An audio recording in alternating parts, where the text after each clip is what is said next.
Have you ever had someone look you in the eye and explain what really changes at the age of 80? Not only the extra birthdays or slower mornings, but the subtle changes that no one tells you about. Entering your 80s is like entering a new season, one that is characterized by joy, a certain quiet connection and distance, grief and grace.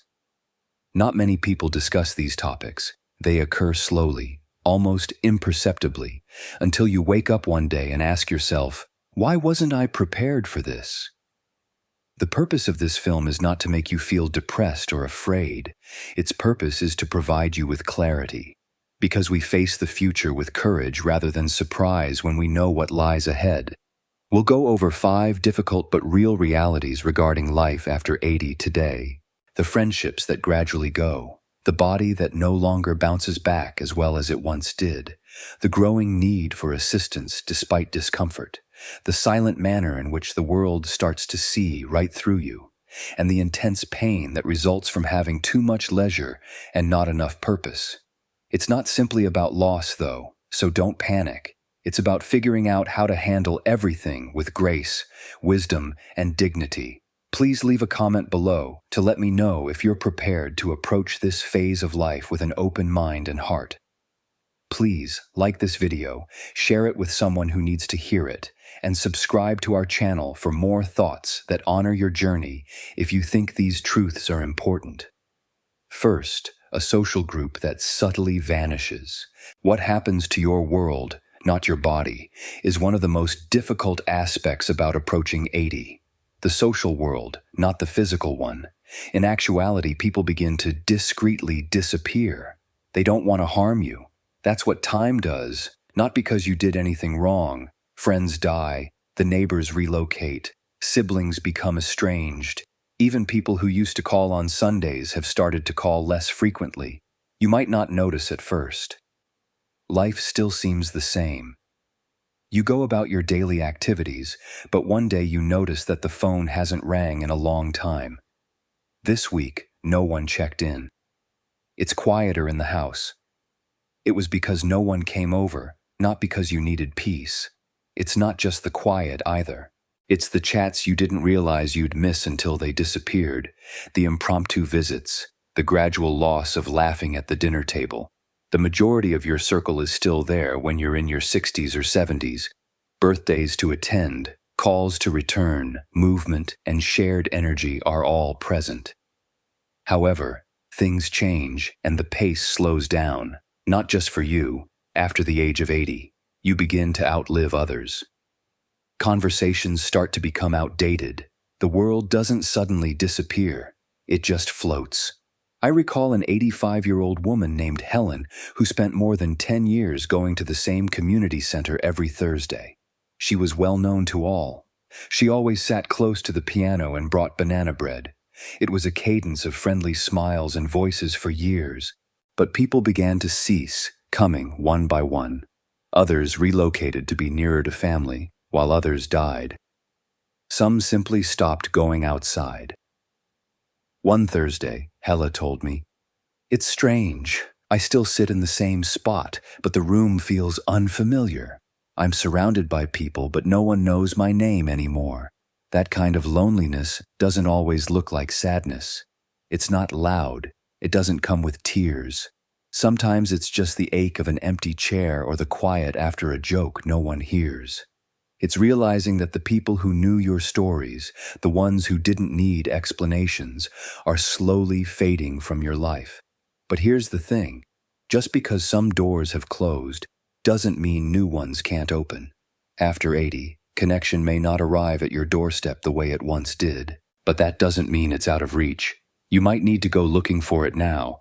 That could mean joining a new group at your church, organizing a weekly lunch with neighbors, writing letters to old friends, or calling someone first without waiting for them to call you. It takes courage, yes, but if you've made it to this point in life, you already have that courage. You've already weathered the storms, and maybe that's what connection looks like now. Not effortless or automatic, but intentional. A choice you make every day to reach out, to invite someone in, to not let the silence win because you're still here, and that means your story isn't over. 2. A body that stops bouncing back. Reality number 2 is one most people don't fully expect until it hits.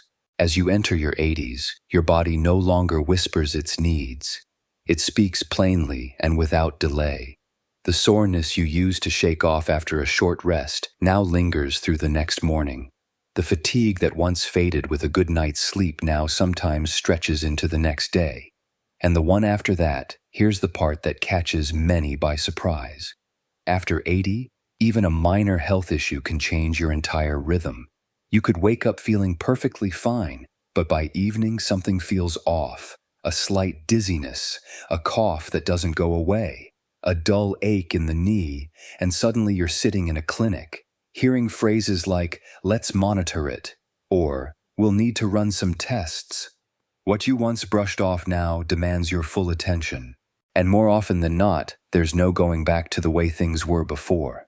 But the hardest part, it's not just the discomfort, it's the unpredictability. You can eat the right foods, do the right exercises, sleep at the right times, and still feel like your body is walking one step ahead of you, making decisions without your permission.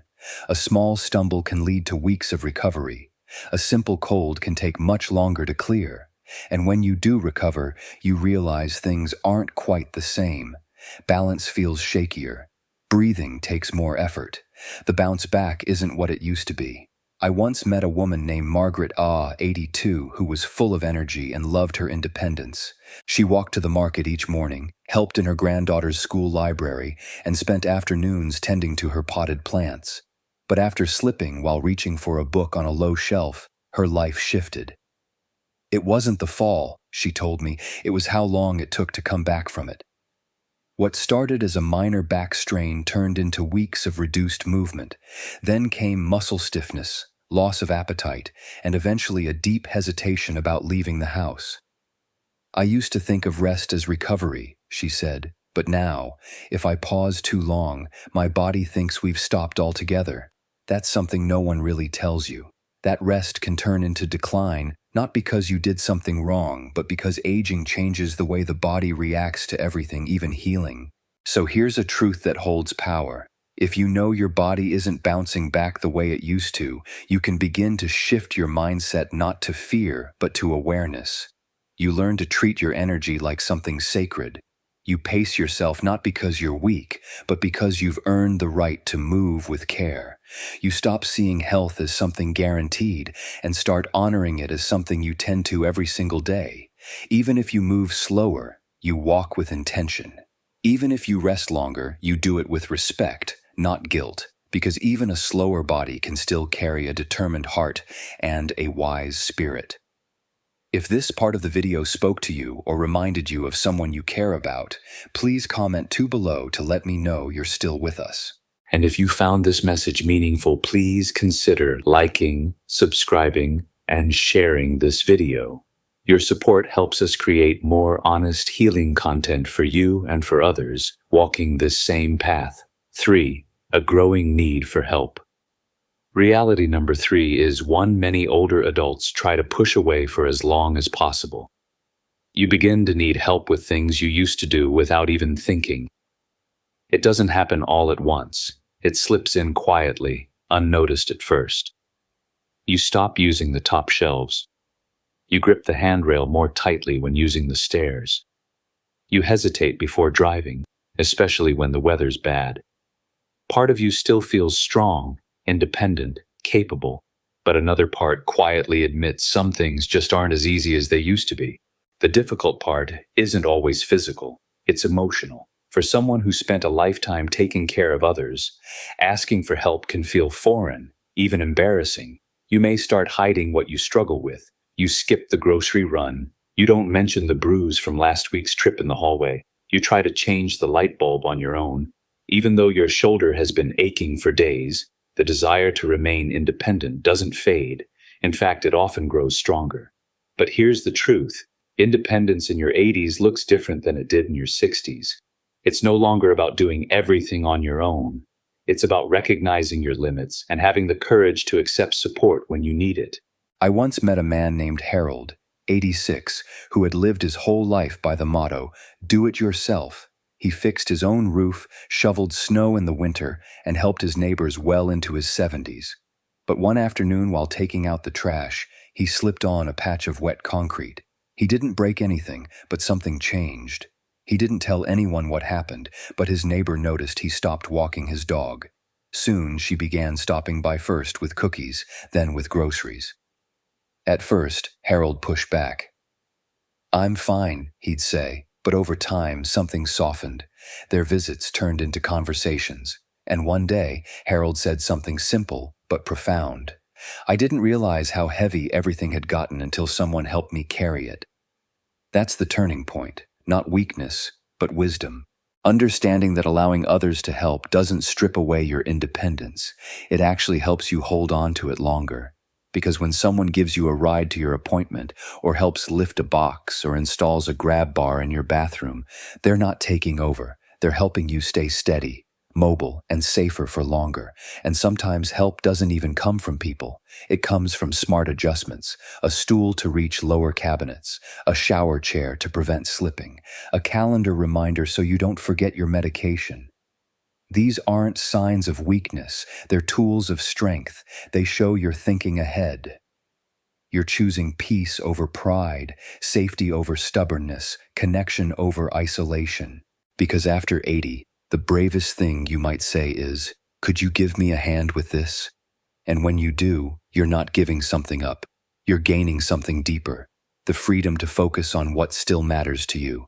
The energy to enjoy the moments you still have. The dignity of choosing how you want to live, not just how long. 4. A presence the world starts to overlook. Reality number 4 is one that most people never warn you about. The way your presence slowly begins to fade in the eyes of the world. Not your abilities, not your memory, just your place in the room.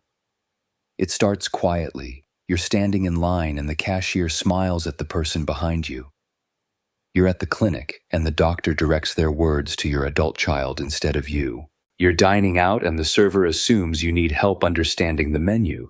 No one says anything cruel. No one tells you you're irrelevant, but the message drips in slowly. You don't count like you used to.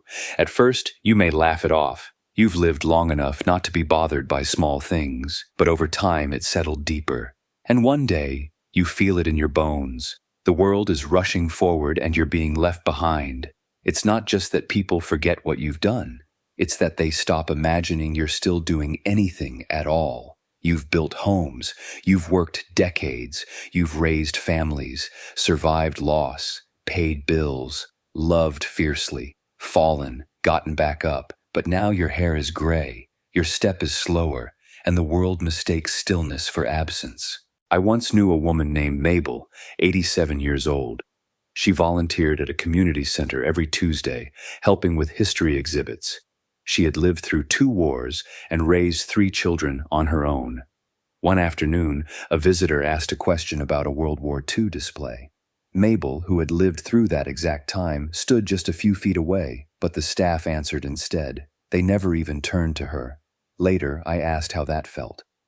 She paused for a long time, then said, "It's like I'm wallpaper, still part of the room, just no longer part of the conversation."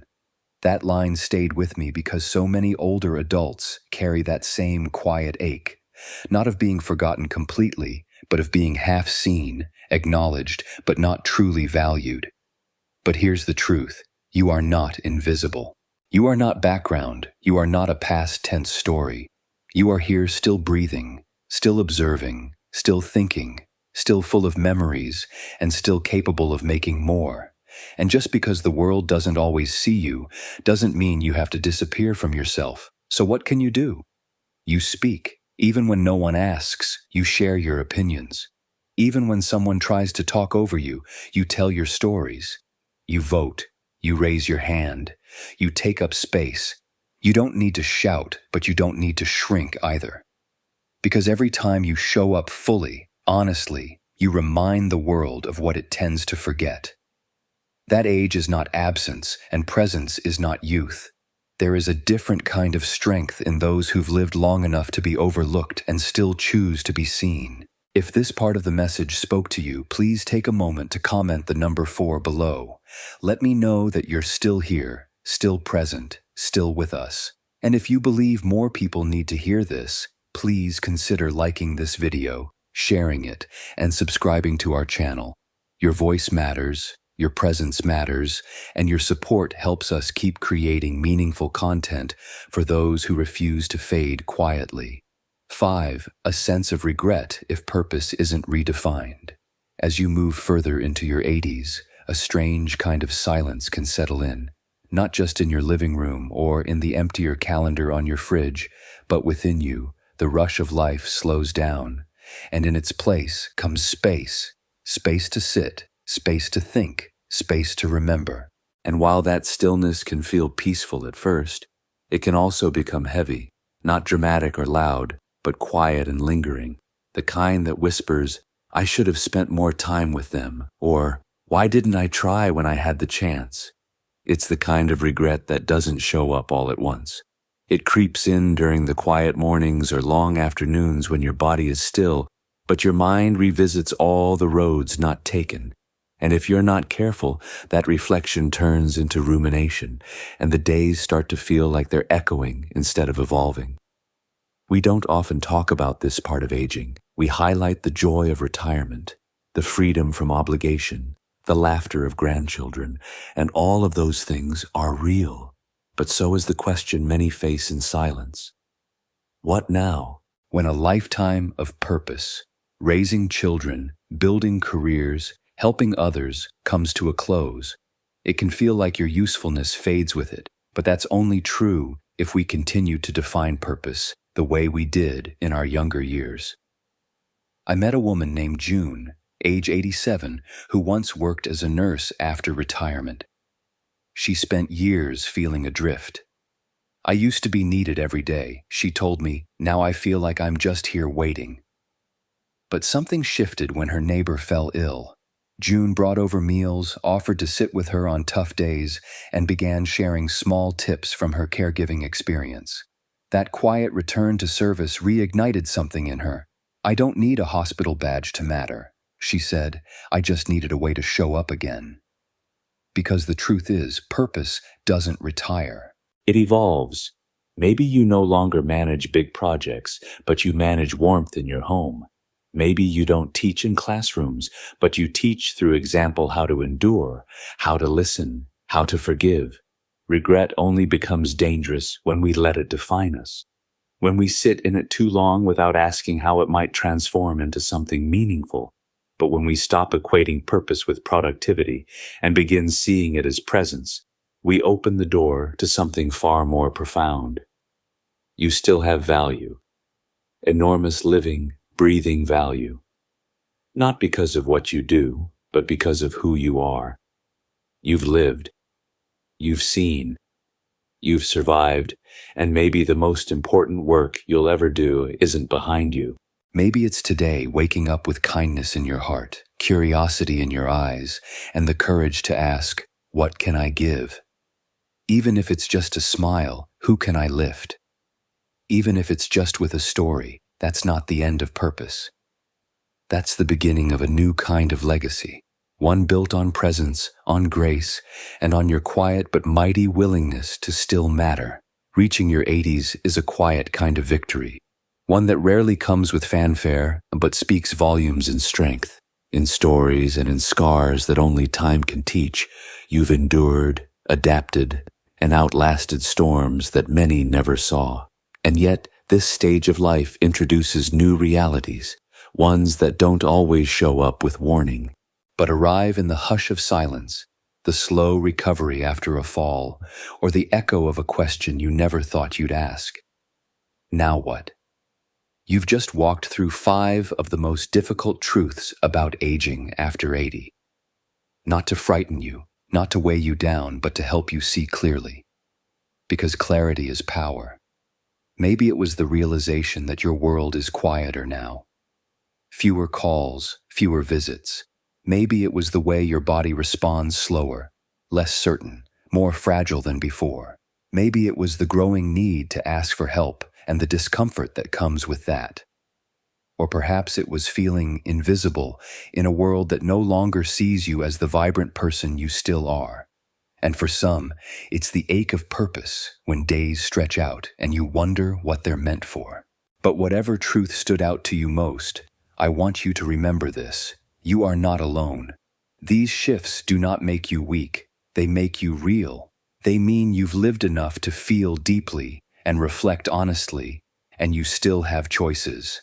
Every day, you can choose to reach out when the silence gets heavy. You can choose to rest when your body asks you to. You can ask for help and know it's a sign of strength, not failure. You can step forward and speak even if others forget to listen. And you can still shape purpose not through grand gestures, but through your presence, your care, your wisdom. This part of life is not the end of your story. It's the chapter where every page matters more. So which of these 5 truths spoke to your heart the loudest? Comment below and tell me which reality hit home for you. I'll personally reply and help you explore it more deeply. And if this video helped you feel seen or understood, please give it a like, share it with someone who might need this message, and subscribe to my channel. Your support means the world and helps us keep making videos that uplift, inform, and honor every stage of life. Thank you for being here. Thank you for still showing up. You're not done yet.